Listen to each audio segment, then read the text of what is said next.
Югары Табан авылы халкының сусыз интегүләренә инде 10 елдан артык. Һәр ихатта диярлек үзенә казыган кое белән файдаланды биредә. Быел бу проблемага чик куелып, авылны сулы итү эшләре башланды. Бу эш Татарстан Республикасы инженерлык ширкәтләре дәүләт учреждениесе аша эшләп килүче республика программасы ярдәмендә башкарыла. Иң мөһиме эшләре эшләнде. Беренчедән су чыкты. Чөнки безнең бу җирлектә су бик шагырлы зур проблема.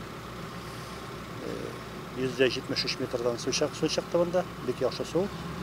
Авыл халкының озак еллар дәвамында хыялланган эшләре баштануга сөенгәннәре күренеп тора.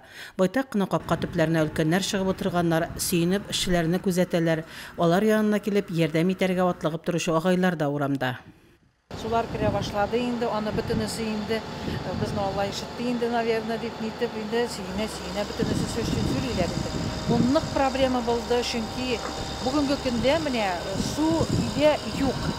Хотя кое да бар, скважина да бар, грунтовая вода быел менә хәзер уже 3 ел яңгыр юк. Яшәттә инде бу суга рәхәтләнеп, сөенеп, маллар асрап, бакчалар үстереп, Алла бирсә Су белән тәэмин итү эшләре дәвамлы 2 елга исәпләнгән.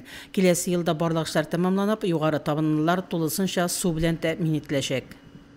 Без инде бу югары табын авылына су кертү буенча фонд газификация аша республика бюджетыннан эш башкарыла инде. Проект переходящий дип әйтелә урысча, 2 еллык проект. Бу елга менә 15 миллион сумлык эш карарга, киләсе елга калганы. Быел менә 2 соскаженсы бар ителде. Авыл халкы җирлекләр өчен уңайлы шартлар тудыручы дәүләт программалары дәвамлы булсын. Халкыбыз аларның ярдәмен тоеп шатланып яшәсен.